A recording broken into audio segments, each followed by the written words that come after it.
राम राम हरे हरे हरे कृष्णा कृष्ण कृष्ण हरे हरे हरे राम राम राम हरे हरे हरे कृष्णा कृष्ण कृष्ण हरे हरे हरे राम राम राम हरे हरे हरे कृष्ण कृष्ण कृष्ण हरे हरे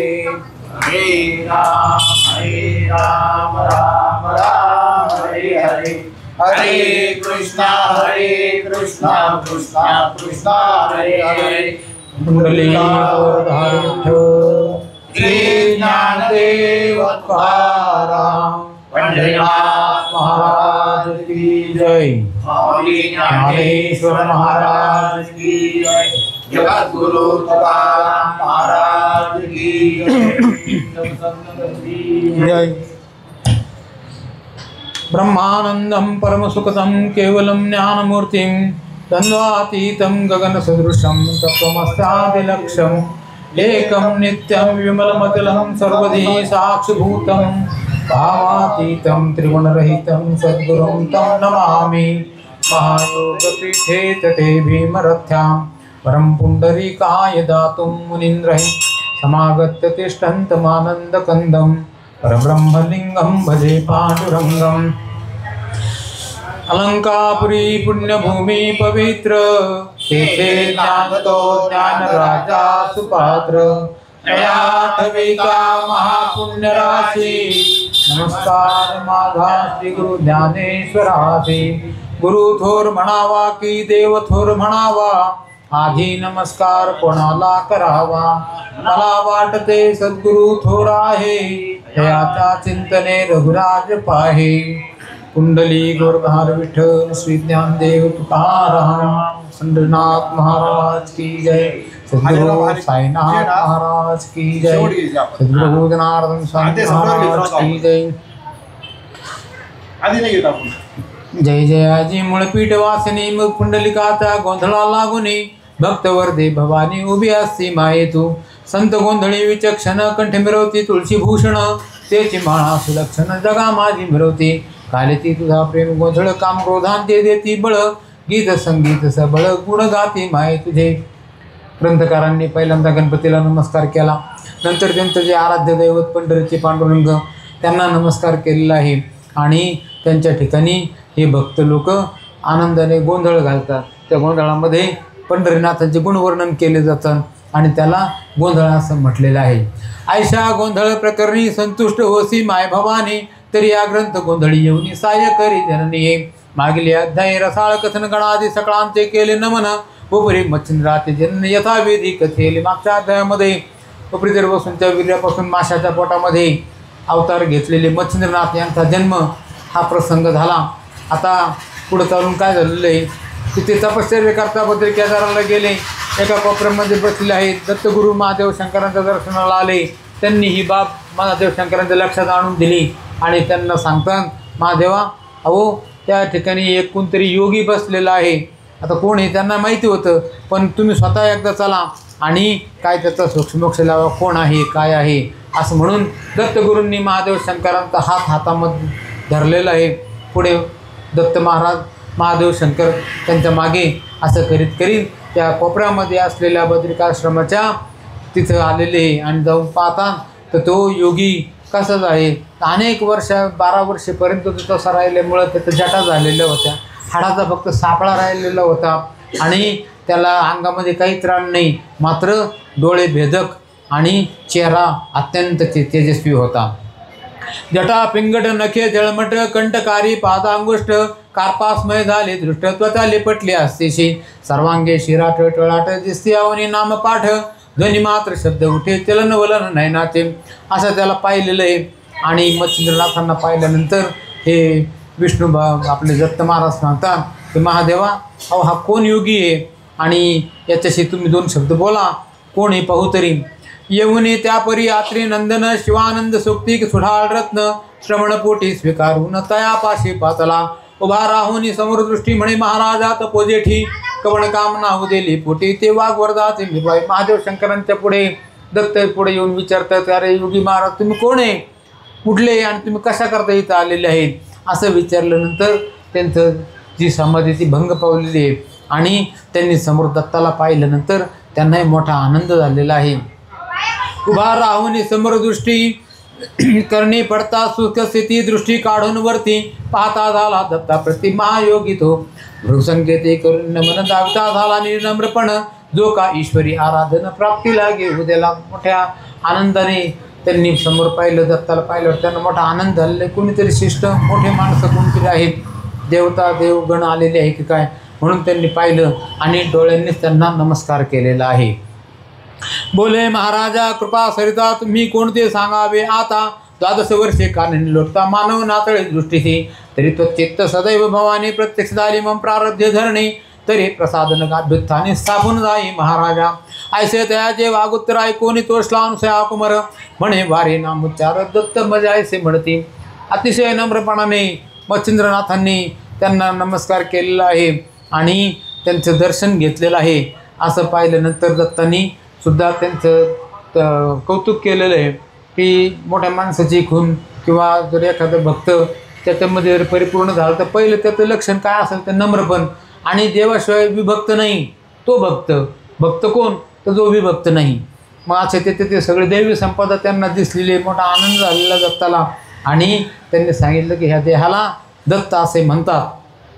जो व्याघ्रपदी ऋषी जनन रात्री ऐसे तया नाम तया तासुत मी दासोत्तम महिवरी आराधलो तरी ऐसी दृष्टी कवन कामना तुझ्या पोटी उदेले जित पूजेटी शब्द संपुटी मिळवत. आत्री ऋषींच्या वडिलांचं नाव ते आत्री ऋषी आहे, दत्तांच्या वडिलांचं नाव. आत्री ऋषींच्या पोटी त्यांचा जन्म झालेला आहे आणि त्या दत्त मी इथे आलेलो आहे असं म्हटल्यानंतर यांनी ती तपश्चर्या सोडली. त्यांच्या पायावरती लोटलेले किंवा ज्याच्यासाठी आपण तपश्चर्या केली ते आपल्याला भेटून राहिलेले आहे. तपश्चर्याची पूर्तता झालेली आहे म्हणून ते पुढे गेलेले आहे आणि दत्ताच्या पायावरती डोकं ठेवलेलं आहे. 12 वर्षे तपाचे श्रम ते आजी फळले मानून उत्तम सांडोनी सकळा आपला नेम पदावरी लोटला तरी तपाश्रयाचे क्लेश हृदय करले क्लेश नेत्रीचे धरे विशेष पदावरी लोटले. त्यांनी त्यांच्या आसूंनी त्यांचे पाय धुतलेले आहे. दत्तांनाही मोठा आनंद झालेला आहे आणि त्या ठिकाणी दत्त महाराज म्हणतात की महादेवा अहो हे बघा तरी येऊन सर्वज्ञ मूर्ती असोनी माझे विसरचित्ती पडला असे की मर्तार्थी अपराध गळी सेवन्या ऐसे म्हणून वारंवार ग्लानित करी नमस्कार क्लेश नगीचे चक्षुद्वार सरिता लोट लोट. त्याप्रमाणे अनेक दिवस अन्न न खाल्ल्यामुळे माणसाला चक्करसुद्धा येऊ शकतात आणि त्याप्रमाणे त्यांना झालेलं आहे. वेळोवेळी त्यांना ग्लानी यायची पण अशा अवस्थेमध्ये एक आनंदाची गोष्ट आहे, प्लस पॉईंट आहे का तो की त्या ठिकाणी दत्तांची गाठ पडली. ते म्हणतात की महाराज अहो तुम्ही सगळ्या ठिकाणी फिरता, पृथ्वी पाताळ स्वर्ग आणि मग माझा तुम्हाला कसा काय विसर पडला असं म्हणून ते वेळोवेळी त्यांच्या पायावरती डोकं ठेवू लागलेले आहे. ऐसे म्हणून वारंवार ग्लानित करी नमस्कार क्लेश नगीचे चक्षुद्वार सरता लोट लोटवे मग वरद हस्ते स्पर्शोनी बाळा करणी ओपित मंत्रावळी तेने अज्ञान काजळी पेटून गेले. तत्काळ दत्तप्रभूंनी लगेच त्यांच्या डोक्यावरती हात ठेवलेला आहे. त्याच्याबरोबर त्यांचे ते जे काही कष्ट होते 12 वर्षाचे ते निघून गेले. श्रमपरिहार ताबडतोब झालेला आहे आणि ते दत्ताच्या पायावरती नमन करू राहिले वेळोवेळी. तेवी दत्त वरद घन वळता गेले सकळ अज्ञान चराचर सकळ जीवन तैसे हे लावले दृष्टीसी नाठवे काही तुझे पण झाले ऐक्य ब्रह्मसनातन जैसे उदधी सरता जीवन जीवना जीवन समजल्याप्रमाणे नदी समुद्राला मिळते आणि एकच फक्त पाणी शिल्लक राहतं. त्याप्रमाणे सद्गुरू दत्तांची गाठ पडल्यानंतर यांना झालेलं आहे. आणि मग मी तूपणाची झाली बोळबण एका जनार्दनी गुरुदत्त ध्यान तशी अवस्था झालेली. ज्याचं ध्यान करतो आपण तेच ध्यानमूर्ती ते ध्येय त्यांना प्राप्त झालेले आहे. दोन्ही पण एकच झालेले आहे आणि त्यांचा मोठा आनंद ह्या मच्छिंद्रनाथांना झालेला आहे. मग मच्छिंद्र शिष्याचा धरून कर चालता झाला महाराज तो सहज चालता चाले नेटी आले आदिनाथा प्रेमदृष्टी मच्छिंद्र मूर्ध कमळी पदावरी वाहतदार. हे महादेव शंकर आलेले बघा. मच्छिंद्रनाथ त्यांनी महादेवाच्या पायावरती घातलेले आहे आणि मग ते 3 जण आनंदाने गप्पा गोष्टी करू लागलेले आहे. शिवे पाहून मंद देही म्हणे हा पूर्वीचा नारायण कवी. मग प्रेम सरितेच्या लोट प्रवाही धरला हृदय तत्काळ. मग त्रिवर्गीय येऊन त्या स्थानी दत्ताची म्हणे पद्मूर्धनी. त्या शिष्याचे अभ्यासून सकळ सिद्धी मुद्रिकाहो. हा कविनारायणाचा अवतार माशाच्या पोटामध्ये जन्मलेला हा मच्छिंद्रनाथ आहे. तेव्हा दत्ता तुम्ही आलेले अनेक या ठिकाणी तर यांच्या तुम्ही गुरुत्व घ्या, यांना उपदेश करा, यांच्या हातून तपश्चर्या घडून घ्या आणि आपला नाथ पंथाचे जे पहिले नाथ म्हणून हे मच्छिंद्रनाथ राहतील. यांच्यापासून नाथ संप्रदाय तयार होईल. म्हणून मग म्हणलेले आदिनाथ गुरु सकळ सिद्धांता मच्छिंद्र तयाचा मुख्य शिष्य. मग हे जो नाथपंथ जो आलेला आहे हा महादेवापासून आलेला आहे आणि पहिले त्यांचे जे नाथ आहेत हे मच्छिंद्रनाथ आहे. मग ते वेद कारणे निज सार जे सर्वोपचारा ते गुहागर. सकळ सिद्धीचे अर्थ मायदर निवेर तू महाराजा. धारण मारण उच्चाटन शापादपी निवारण. शाप शस्त्राधी अस्त्राधी वर्ण मंत्रशक्ती भरत्या. दत्ता यांना सगळ्या प्रकारच्या विद्या तुम्ही शिकवा. चारण मारण उच्चाटन शाप निवारण त्याचप्रमाणे अस्त्र शस्त्र हे सगळं तुम्ही यांना शिकवा. आणि हे झाल्यानंतर त्यांना दैवतांची गाठ घालून द्या. जे दैवत नाथपंथाला सहकार्य करतील त्यांच्या हातून तपश्चर्या घडल्यानंतर त्या तपश्चर्याला यश देतील. भक्तांच्यासाठी ते धावतील आणि ते सगळं ह्या मच्छिंद्रनाथांच्या हातून घडणार आहे. नागबकादी वातास्त्र नग नागादी महावज्र. त्या भक जलधे अस्त्र पवित्र सांगो पांग झाला तो. पुढील भविष्य जाणून संप्रदाय केला निर्माण. षडरूप जोगी दर्शन कान फाडी मिरवले. आता दत्त स्वतःच जो सद्गुरू होते त्यांच्या विद्या मिळवण्यासाठी अनेक ऋषी मुनी सिद्ध यक्ष किन्नर गंधर्व त्यांच्या मागे मागे धावायचे आम्हाला ज्ञान द्या. त्या काळामध्ये दत्त हे मोठे गुरु होते आणि अनायसे महादेवाच्या कृपेने त्यांना प्राप्त झाली. दत्तांना त्या महादेवांनी सांगितल्याप्रमाणे त्यांनी त्यांना त्या पर्वतावरती नेलेलं आहे. तिथं त्यांना काही वर्षे ते सगळ्या विद्या दिलेल्या आहेत आणि विद्या शिकवल्यानंतर तो पूर्णपणे नाथांना तयार केलेलं आहे. आणि मग नाथ संप्रदाय तयार करायचा तर त्यांचे जे आभूषण आहे शैली शिंगी कुबडी फावडी हे सगळं त्यांना दिलेलं आहे. आणि त्यांनापासून हा मच्छिंद्रनाथांचा संप्रदाय नाथ संप्रदाय त्याचे पहिले हे नाथ मच्छिंद्रनाथ असे झालेले आहेत. तो भ्रमण करता सप्तशृंगी येता झाला महायोगी. अंबिका वंदोनी म्हणून मार्गी सप्रेम स्थिती गौरविरी. करीत बैखरी आंबा सवनत्व आले कल्पने मन. ते काही कवित साधन लोका माझी मिळवावे. आणि सांगितलं आता तुम्ही तीर्थयात्रा करीत करीत जा. त्याप्रमाणे तीर्थयात्रा करीत करीत हे मच्छिंद्रनाथ सप्तशृंगीला आलेले आहेत. गडावरती जाऊन त्यांनी देवीचं दर्शन घेतलं आणि देवीची स्तुती करायला सुरुवात केलेली आहे. तर कलऊ चंडी विनायको कलियुगामध्ये शीघ्र प्रसन्न होणारे जर दैवत कोण असतील तर चंडी आणि विनायक देवी आणि गणपती यांना जास्त साधना करावी लागत नाही. एक श्रद्धा भावना पुरते आणि दररोजचं एक ठराविक अनुष्ठान पुरेसं आहे. त्याप्रमाणे त्यांनी देवीची स्तुती करायला सुरुवात केली. देवी माता प्रगट झालेली आहे त्यांच्या त्या स्तुतीने. कवित्व तरी करावे ऐसे का उपयोगी पडे जगाते. सर्व योजनी शाबरी विद्येते मना माझी ठसविली. यापरी अनेक कल्पना करत की शाबरी विद्येचे करावे कवित. परिभरत गुंती वश्य दैवत किवते रीते होतील. महादेवांच्या सांगण्यावरून दत्तांनी विद्या दिली. सप्तशृंगी देवी प्रसन्न करून घेतली आणि देवीच्या विचारलेले त्यांनी अरे बाळा मच्छिंद्रा तू कशा करता आलेला आहे. मग त्यांनी ती सगळी घटना सांगितलेली आहे की नाथ संप्रदाय इथून तयार झालेला आहे आणि ह्या नाथ संप्रदायामध्ये जे काही अनेक साधना करावे लागतील त्याला मला बळ द्या. अनेक जे दैवत आहे ते मला प्रसन्न करून द्या. असं विचारल्यानंतर की त्यांना कळलं आपण योग्य ठिकाणी पोहोचलेलो आहोत. आणि मच्छिंद्रनाथांची योग्यतासुद्धा देवी माताला कळलेली आहे आणि देवी माता म्हणते की काही हरकत नाही तुम्हाला हे सगळे दैवत प्रसन्न करून घेता येतील. हा जो मार्तंड पर्वत आहे तर देवी सप्तशृंगीच्या उजव्या हाताला जे मार्तंड पर्वत आहे त्याच्यावरती एक मोठं वडाचं झाड आहे आणि त्या ठिकाणी मार्तंड ऋषींनी यज्ञ केला होता आणि जी देवीची स्तुती तिथून ते करीत होते ती देवी माता कान लावून ऐकत होती. म्हणून देवीचा कान उजवा त्या मार्तंड पर्वताकडे आहे. तिथं गेल्यानंतर त्यांना सांगितलं की या मार्तंड पर्वतावरती जा, त्या झाडाखाली जाऊन तपश्चर्या करा, साधना करा आणि तिथून खाली 108 ते कुंड आहेत त्या ठिकाणी दररोज जायचं. ती जाताना ती शुक्ल वेळ तोडून घ्यायची, प्रत्येक कुंडामध्ये टाकीत जायची, तिकडून मागं फिरायचं. मागं फिरल्यानंतर ज्या कुंडातली वेल ही सजीवन होईल त्या कुंडाचे दैवत तुम्हाला तिथलं पाणी प्यायचं, ते पाणी पिल्यानंतर ते दैवत तुम्हाला प्रसन्न होईल.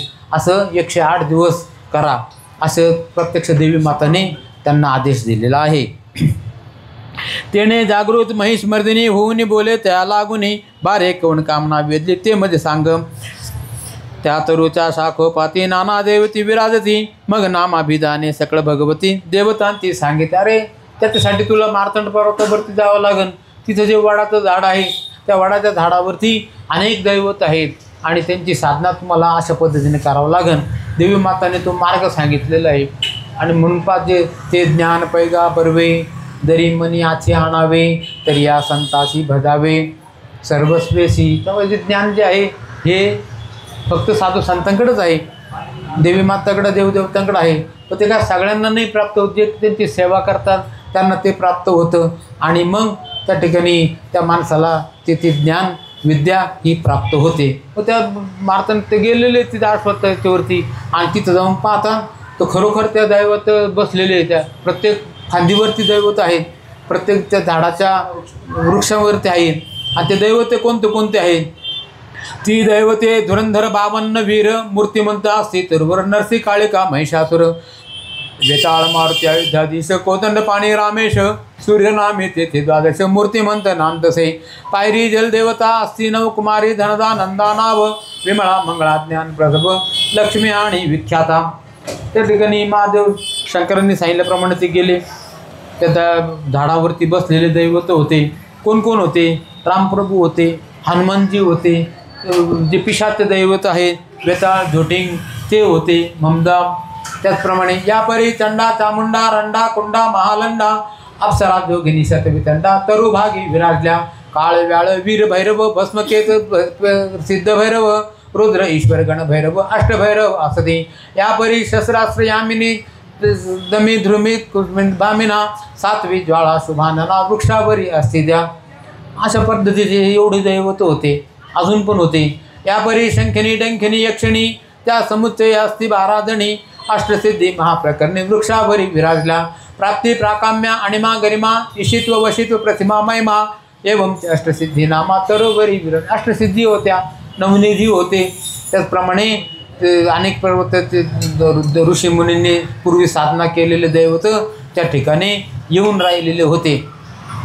दक्षिणा ओघी सरता जात ते काठी महाकाळी दैवत, सान्यासी जाणतेत भगवती ते नमावे. आणि मग अशी साधना सांगितल्यानंतर ते तिथं वरती जाऊन पोहोचल्यानंतर त्यांनी ते दैवत पाहिले. त्यांना दृष्टीने दिसलेले ते पण मच्छिंद्रनाथांना पाहून राहिलेले, पण मात्र एकमेकांची भाषण काही होऊ शकत नाही. आणि मग त्यांचा प्रसन्न करण्याचा मार्ग देवी माताने सांगितलेलाच होता. त्याप्रमाणे त्यांनी तिथं केलेलं आहे. ती शुक्लवेल तोडली, चालत खालच्या बाजूला चालले. 108 कुंडामध्ये ती वेल त्यांनी तुकडे टाकले आणि तिकडून ज्या वेळेला ते मागे फिरले त्यावेळेला पाहू लागलेले आहे का कोणत्या कुंडातली वेल ही सफेद झालेली आहे. स्नान झाल्या उदक पान होताच व्यापले अतिमूर्छेनं, परिद्वादश नामी मंत्र साधन सोडले नाही तयाने, परिमूर्छा ओढवली अति तुंबळ शरीराती विकळ, स्वेद नेत्रे गेला निर्देह सांडून येते. आता मग ते नुसतं पायी चालायचं नाही आहे. तर त्या दत्ताने त्यांना तो मंत्र सांगितलेला होता, देवी मातेने मार्गदर्शन केलं होतं. तो 12 अक्षरी मंत्र जपायचा, चालत जायचं आणि पुन्हा परत फिरायचं. त्याप्रमाणे ते गेले. येताना त्यांनी पाहिलेलं आहे तर सूर्यकुंडाची वेल ही सफेद झालेली आहे. तर त्यांना देवी मातेचा अचंबा कळाला आहे, सांगितलं होतं आपल्याला. त्यांनी ते पाणी प्यायलेले आहे. त्याचबरोबर त्यांना मूर्छा आली, ते पडलेले आहे. आणि त्या 12 अक्षरी मंत्राचा जप केल्यानंतर सजीव झालेली ती सजीव झाल्यानंतर त्यांना कळलं की आपल्याला सांगितल्याप्रमाणे हा पहिला चमत्कार आपल्याला आढळला. मग ते पाणी प्यायल्यानंतर त्यांना मूर्छा आली, पण त्या 12 अक्षरी मंत्राचा जप मात्र त्यांनी काही सोडलेला नाही आणि त्याच्या योगाने ते सावध झालेले आहेत. आदित्यनाथ ब्रह्मांडातून अंतर्ज्योती तीही बघ पाह्यांती, तरी आदित्य नावे जाणे होती जपा लागे नित्य ते. जैसे जागृती घडून येतं त्याची स्वप्ने जीवघोकित, त्याची न्याय उरला येत जीव जपी हरकत. ज्यावेळेला आपल्या दिवसभरामधल्या जेवढ्या घटना घडतात तेच आपल्याला नेमकं स्वप्न पडतं. तशीच गोष्ट झालेली आहे. आणि ह्या ब्रह्मांडामधून एक आतील तेज त्याशी ज्योत निघालेली आहे. आणि त्या आदित्य कुंडाचं पाणी पिल्यानंतर मच्छिंद्रनाथांच्या शरीरात त्या ज्योतीने प्रवेश केला आणि मच्छिंद्रनाथ हे सूर्यासारखे तेजस्वी झालेले आहेत. ऐसे संकट घडता थोर खाली उतरला प्रभाकर, कृपेश्वर सुनी कर सावध केला महाराज. काम नेता करून येत वर्ज ठेवला हस, म्हणे रे युजीला अर्थ सिद्धी पावे येणे तू. प्रत्यक्ष सूर्यनारायण तिथं प्रगट झालेले आहे आणि त्यांनी त्यांच्या डोक्यावरती हात ठेवून सांगितलेलं आहे की सावध हो. अरे तू ज्या कुंडातलं पाणी पिला ते सूर्यकुंड आहे आणि त्याचा जो आराध्य दैवत सूर्यनारायण मी आलेलो आहे आणि तुला मी आशीर्वाद देतो. तू कशा करता हे करू राहिलेलं आहे एवढी साधना. त्यावेळेला त्यांनी सांगितलं की महाराज ह्या नाथपंथाचा उदय माझ्यापासून झाला असा आदिनाथांनी सांगितलं. मला त्यांचा अनुग्रह मिळाला, दत्तगुरूंनी विद्या दिली आणि मला शाबरीचं कवित्व करायचं आहे. या कलियुगामध्ये जेही लोक अडचणीमध्ये सापडतील त्यांचं निवारण करण्यासाठी काही मंत्रशक्ती मी निर्माण करणार आहे. त्याच्यासाठी तुमचं वरदान पाहिजे. सूर्यनारायणांनी ते कबूल केलेलं आहे. अवश्य म्हणून तमभंजन मंत्रविद्या साध्य करून बांधला गेला जललोतेनं मंत्रशक्ती कार्यार्थ.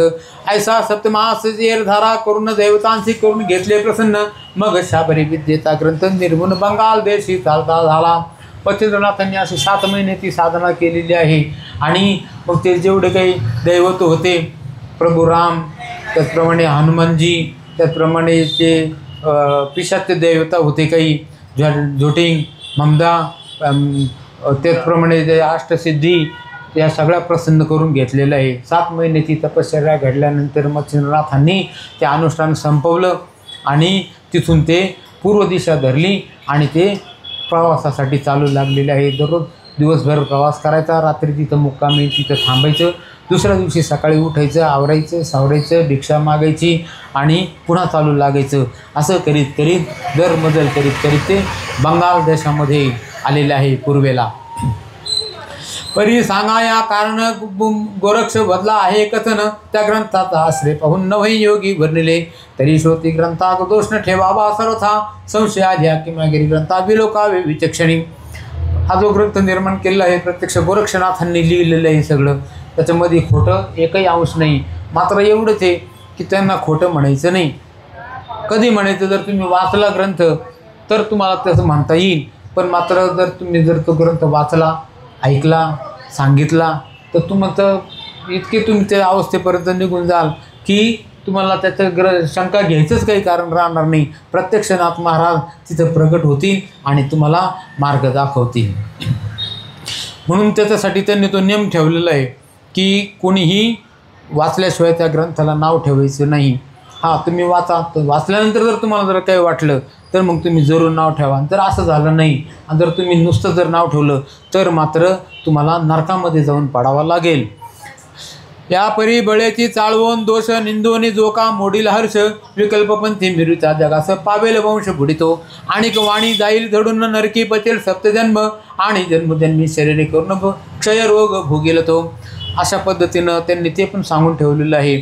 थोडक्यात काय तर तुम्ही ती श्रद्धा भावना ठेवा, नाथ महाराज नक्कीच आपल्याला पावतील आणि प्रगट होतील, मार्गदर्शन करतील. असं करीत करीत दुसऱ्या दिवशी हे मच्छिंद्रनाथ मजल दरमजल करीत करीत बंगाल देशामध्ये गेले. चंद्रगिरी नावाचं ते गाव होतं ज्या ठिकाणी नरसिंहाचा जन्म झाला. त्या ठिकाणी ते गेले आणि तिथं गेल्यानंतर त्यांना आता दुपारचा वेळ झाला म्हणून भिक्षा मागायला सुरुवात केली आहे. एक गौड ब्राह्मणाचं घर होतं. तिथं जाऊन त्यांनी आवाज दिलेला आहे, ओम भवंतीम भिक्षां देही. त्याबरोबर तो स्वरूपदयाळ नावाचा ब्राह्मण आणि त्याची बायको आहे ती बाहेर आलेली आहे. आणि आता अतिशय तेजस्वी असणारे हे कोणीतरी योगी आपल्या दारासमोर उभी आहे. सदा सुशील लावण्य खाणी की नक्षत्रपाती विराजे मांडणी, वाटे काम इच्छा धरून म्हणे तेथे येऊन बैसला. स्वर्गाचे मंडळ येऊन पळाऊ दे येन, ये कर का होनी गोसावी ते जे भिक्षा मागत असे. आता ते जोडपा असं होतं की प्रत्यक्ष महादेवांनी घडवलेलं आणि ब्राह्मण हे भूतळीचे देव. ज्ञानेश्वर महाराजांनी म्हटलेलं आहे तर ब्राह्मण म्हणजे हे काही सामान्य देव नाही. त्यांना प्रत्यक्ष देवदेव म्हणून जर ह्या पृथ्वीवरती दाखवायचा असेल तर तो ब्राह्मणाच्या रूपाने दाखवता येईल. आणि असे ते स्वरूपदयाळ ब्राह्मण आणि त्यांची बायको जी सरस्वती ती आलेली बाहेर आणि त्यांनी येऊन पाहता योगी आहेत. योग्याचे ते पाया पडलेले आहे. असो ऐसी शृंगार खाणी सकळ संपत्ती नटली कामिनी रूपवंती सकळ गुणी जगा माझी मृतसे परिउदरी नाही संतान परमतेने उचंबळून योग काम ना आवडे धंदा धनाश्रम सदा वियोग बाळतात. तर त्यांचं एक दुःख होतं काय, सगळी काही संपन्नता होती घरामध्ये, धन धान्य वस्तू सेवा वाहन सौख्य पात्र, त्यांच्या पोटी काही पुत्र संतान कोणी नव्हतं आणि त्याच्यामुळं ते कायम नाराज राहायचे. आणि त्या पद्धतीने त्यांनी येऊन पाहतात आणि त्या मच्छिंद्रनाथांना त्यांनी पाहिलं आणि त्यांच्यावरती श्रद्धा बसलेली आहे. आणि ते आल्यानंतर त्यांचा सत्कार केला, घरामध्ये आणून बसवलं, त्यांना यथाशक्ती पाठ दिला बसायला, त्यांची षोडशोपचाराने पूजा केली आणि त्या नाथ महाराजांच्या समोर त्यांना जेवण्याची विनंती केली. दुपारचा वेळ होता, तो भुका लागलेल्या होत्या सर्वांना. ऐशी असता भावस्थिती गृही दर्शिली योगमूर्ती नाथ मच्छिंद्रांगणा प्रति अलक्ष सवाल करतसे होते का ते पाहुनी चरणी लोटली शोक भरते आणि शिस्रा आसनाते विराजविला महाराज म्हणे महाराजा अनाथनाथा तुम्ही सर्वगुणी विद्येशी जाणता परी मम हृदय शोक धरता नासे जळा वाटत असे. बरं झालं तुम्ही आले महाराज, तर तुम्ही आता हे थोडंसं खाऊन घ्या, पाणी प्या, थोडाफार आराम करा आणि नंतर मग तुमच्या मार्गाकडे जा. मग ते सगळं झाल्यानंतर नाथ महाराज प्रसन्न झालेले. त्यांना काय लागतं खायला प्यायला, फक्त काय आपल्यासारखे पैसे पाहिजे, गाडी पाहिजे, बंगला पाहिजे, इस्टेट असं काही नव्हतं त्यांचं. त्यांना फक्त दुपारचं जेवण मिळालं तेवढ्यातच ते प्रसन्न झालेले. आणि ते त्या बाईला विचारतात की बाई तुला काय मागायचं ते माग. बाईला ते वाटच पाहत होती असं काही म्हणतं कोणी. आणि मग तिनं ते आपल्या मनातलं जे शल्य हे ते बोलून दाखवलेलं की महाराज सगळं काही ठीक आहे, ईश्वराच्या कृपेने सगळं मिळालेलं आहे, पण मात्र संतानपोटी नाही. ऐसे क्लेश चित्तशक्ती कदा न वसे धैर्यपाठी दुःख गोंधळली शोकपाती नृत्य करी कोळवणी तरी हा शोक वाढळ जळू पाहे धैर्य जळ त्यात स्वामींनी होऊन दयाळ शोकाग्नी ते विझवावे. तेव्हा आता अशी अपेक्षा आहे की या ठिकाणी मी ज्या काही दुःखामध्ये आहे ते दुःख आपण निरसन करावं, आपल्या कृपेने काहीतरी हे पोटपाणी पिकावं, संतती जन्माला यावी आणि जेणेकरून हा मानव जन्म माझा सफल व्हावा असं मला वाटतं. आणि हे देण्यासाठी तुम्हाला देवानीच पाठवलं का काय असंही मला वाटायला लागलेलं आहे. ऐसी ऐकता वाघ भगवती प्रेम उदेला नाथा चित्ती म्हणे आदित्य नामे मंत्र विभूती महाशक्ती निर्भदसे नाथा करी भस्मचे मोठे ते वीर्य करी राहते मग ते भस्मत पूजेटी ते हा ते उपित सिद्धार्थ महाराजांना ते आठवण आलेली आहे.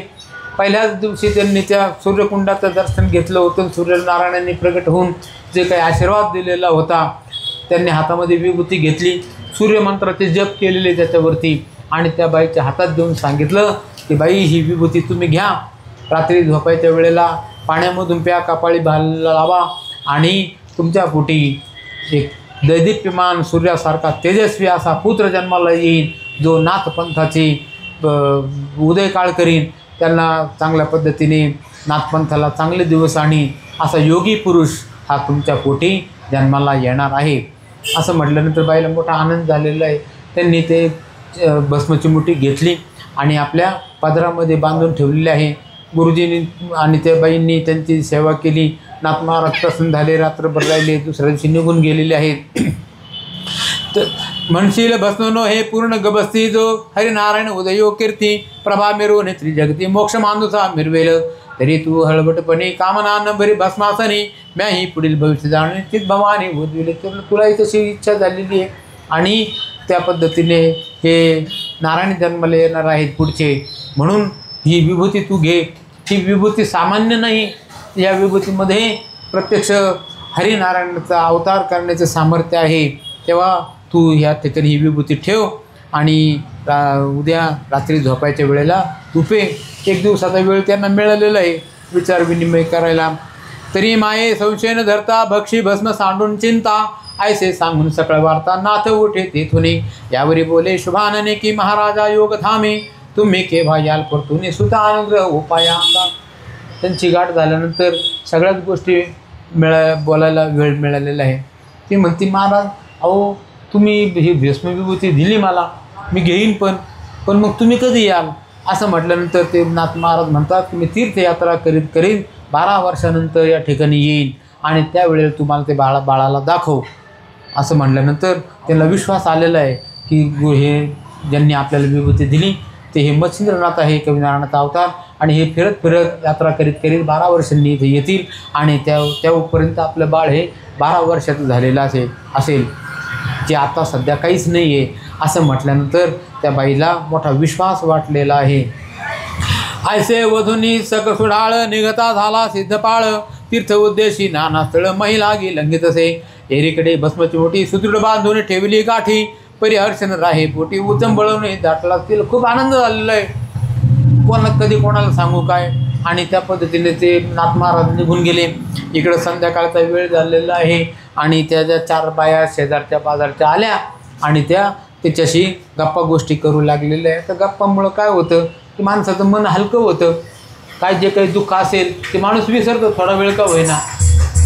आणि मग त्या पद्धतीने म्हणे माय हो ऐका वचन चित्त क्षीण झाले संतती वीण पर्याद झाला सर्वार्थ घडणं तो श्रवण स्फोटे संपासा तो त्या जाया शब्द राठी सहज बोलती प्रबंध गोष्टी त्यातही जाया हर्षपोटी कथा सांगायची आपली.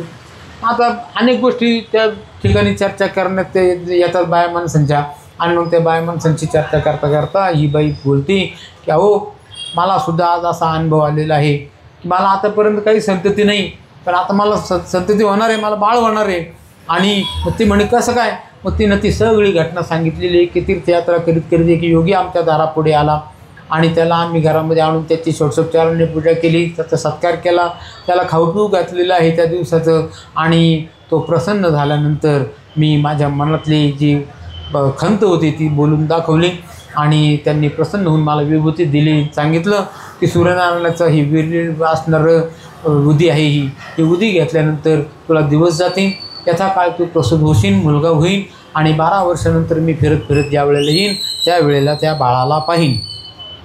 तरी जो प्रसाद चिमटी माते दिदले पुत्रवृष्टी तरी सांगून गेला सोयहोटी भक्षण करे शायनाथ तरी माय हो सांगा नीती तेने वाढेल काय संतती ये रे ऐकून मानती तेनेच काय होईल गे. तिच्या मनात संशय आला नाही की झालं खरं असं मिळाली आपल्याला उदी तर हे खरंच असेल का. अहो साधू संतांची जर कृपा झाली तर ते होतं ते पण मात्र तिचासुद्धा मनामध्ये थोडीफार शंका राहिलेली. संकल्प विकल्पात्मिका मन हा मन हे संकल्प विकल्प करणार आहे.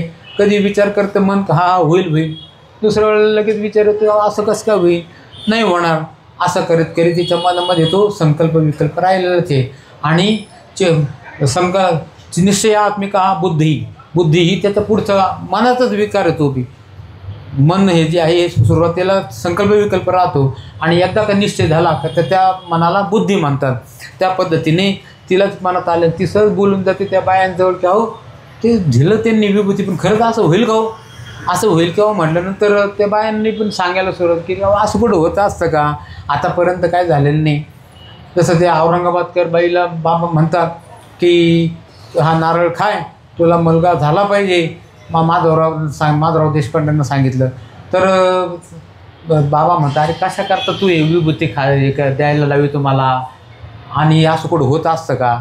त्यावेळेला माधवराव एक शब्द बोलतात काय साईबाबाला की अहो बाबा तुम्ही जर मनात आला आणि आशीर्वाद जर दिला तर एक काय 10 मुलं होतील पण तू सांप्रत धरशी भक्तामध्ये भेद तू भक्तामध्ये भेद धरतो त्यांच्यामध्ये सुद्धा तू प्रतवारी करतो आणि ते मनात असूनसुद्धा ते आशीर्वाद देत नाही. तू जर आशीर्वाद दिला तर लेंडारसुद्धा लागेल मुलांचं मागं पण तू मात्र देत नाही आणि दे.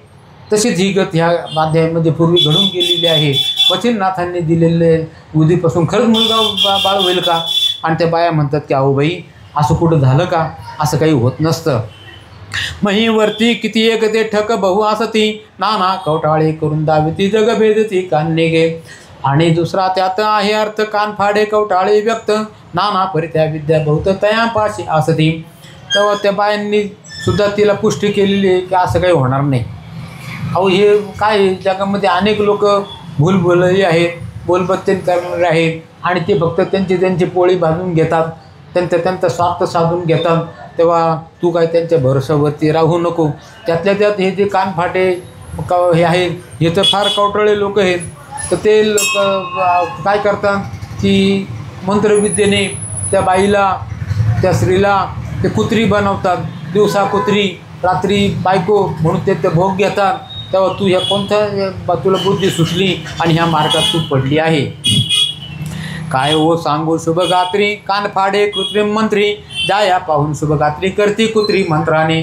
मग ते सवे घेऊन हिंडती वस्ती क्षेत्र मेदिनी, रात्री माझी कांता करून सुखशयनी भोगी देते. तरी दिवसा कुत्री रात्री जाया करती त्याची जाण माया, तू कोणीकडून भ्रमात या पडलीस जननी. या आम्ही तुमचे चिंतक आहे, तुम्ही कसे आहे, तुमचा स्वभाव कसा आहे हे सगळं आम्हाला माहिती आहे. आणि म्हणून आम्ही तुम्हाला फक्त या हिताच्या गोष्टी सांगू शकतो की बाई तू ह्या मार्गामध्ये पडू नको, तू काहीतरी विभूती घेऊ नको, न जाणू आणखीन काहीतरी परिणाम व्हायचा आणि एक म्हणा चिंतायचं आणि दुसरंच काहीतरी व्हायचं, तशा भानगडीत काही तू पडू नको. झालं, त्या बाईचा पण निश्चय बारगळलेला आहे. तिच्या मनामध्ये शंका होतीच आणि ती शंका आणखीन दृढ झाली आणि तिनं मनामध्ये निश्चय केला ही विभूती काय आपण घ्यायची नाही. ऐसे बोलता युती भय व्याघ्राती झाली वस्ती, मग ते परम विटून चित्ती साधना प्रती आली ते कवळून भस्म चिमुटीसी येती झाली गोठ्यापाशी, तेथे गोरटकराचे मिरविलीसे उकिरडा. त्या ठिकाणी एक उकिरडा होता, त्या उकिरड्याजवळ गेलेली आहे. बाया गेल्या निघून, येणं ते आपलं गेली, तिथं तो पदर सोडलेला आहे. त्या पदरामधून ती विभूती काढली आणि तिनं निश्चय केला की विभूती आपल्याला नको, म्हणून तिनं ती विभूती त्या उकिरड्यामध्ये टाकून दिलेली आहे.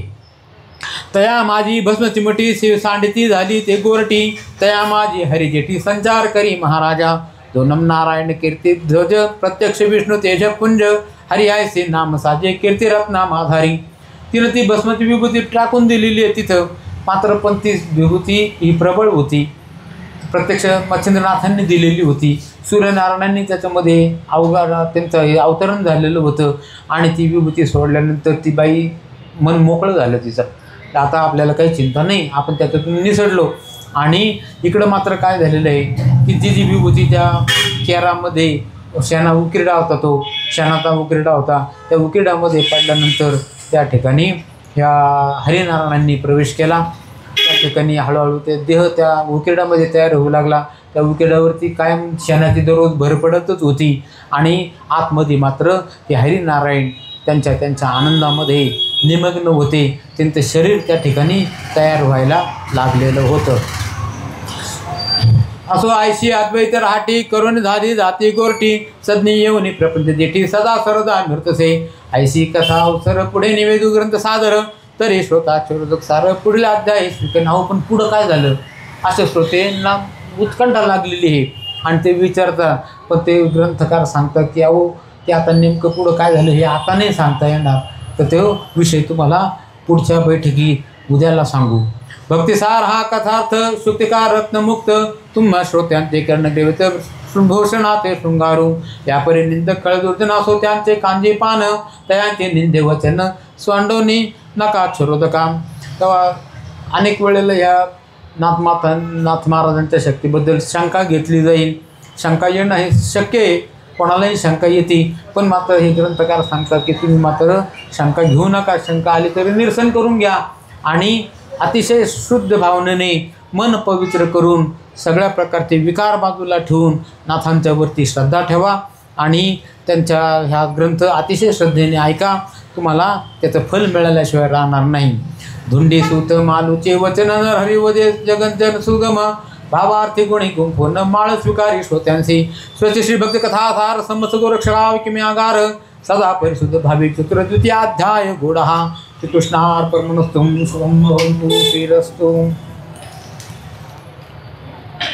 श्री गणेशाय नमः. श्री सरस्वती नमः. श्री मार्कंड भरवन नमः. श्री गुरुभ्यो नमः. जय जयाजी पंढरीशा, रुक्मिणी वरादि पुरुषा, पुंडलिक वरदा पुंडरीकाक्षा, सर्व साक्षी जाणता तू. हे जगत पालका जगन्नायका, ब्रह्मांडावरी यादव कुळटिळका, आता भक्ती सारी दीपिका ग्रंथार्थ दृष्टी मिरवावी. मागील अध्याय सिद्ध साधन श्रीमच्छिंद्रनाथा आले घडून, उपरांतिक भस्मदान सरस्वती ते गुण केले. येणे परिदैवत तिने टाकले गोमहित, परिफर ठाकले अद्वैतवंत अतिवेन प्रारब्धी. घरपुसत लाभ आला जो निदवेपणे पदी लोटला, की पुढे माणूस येता बैल अंध होय आवडीने. विठ्ठल विठ्ठल विठ्ठल विठ्ठल. कुंडलिक वरदहार विठ्ठल. श्री ज्ञानदेव तुकाराम. नाथ महाराज की जय. ज्ञानेश्वर महाराज की जय. राम महाराज की जय. तेलपटाश्च मच्छिन्द्राद्या देवान्नकर्तृसंज्ञा भूम्या बभूर्वन्नवनाथ सिद्धा। चैतन्य कामनाथ महाराज की जय। महाराज की जय। नाथ महाराज की जय। महाराज की जय। नाथ महाराज की जय। योग दूधा घडावा जे कारणी देह माझा पडावा। उपेक्षू नको गुणवंता अनंता रघुनायका मागणे हे आता। ठिकाणी मनगाय माझे त्या ठिकाणी गुरुरूप तुझे। ठेवितो मस्तक ज्या ठिकाणी तेथे तुझे सद्गुरु पाय दोन्ही। जय जय रघुवीर समर्थ निरंजन देश। काय माहिती का आपण आहे ना हरिराम महादेव घेऊ